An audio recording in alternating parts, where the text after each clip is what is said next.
Keltron, BSNL തുടങ്ങിയ പൊതുമേഖലാ സ്ഥാപനങ്ങളുമായി ചേർന്നാണ് PSC ഓൺലൈൻ പരീക്ഷാ കേന്ദ്രം ഒരുക്കിയിരിക്കുന്നത്. പത്തനംതിട്ടയിലെ PSC ഓഫീസ് മന്ദിരത്തിലാണ് പുതിയ പരീക്ഷാ കേന്ദ്രം. 104 കമ്പ്യൂട്ടറുകളുള്ള പരീക്ഷാ കേന്ദ്രത്തിൽ 100 ഉദ്യോഗാർത്ഥികൾക്ക് ഒരേ സമയം പരീക്ഷ എഴുതാൻ സാധിക്കും.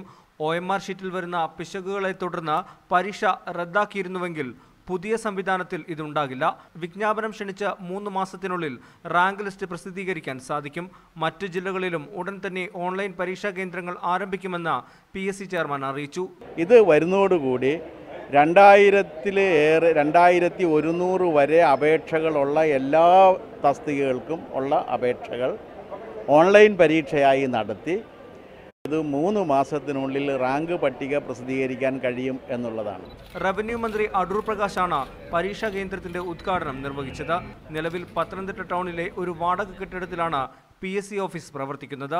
സർക്കാർ സ്ഥലം കണ്ടെത്തി നൽകുകയാണെങ്കിൽ 1 വർഷത്തിനുള്ളിൽ പുതിയ PSC ഓഫീസ് മന്ദിരം നിർമ്മിക്കുമെന്ന് PSC ചെയർമാൻ അറിയിച്ചു. മീഡിയ 1 പത്തനംതിട്ട.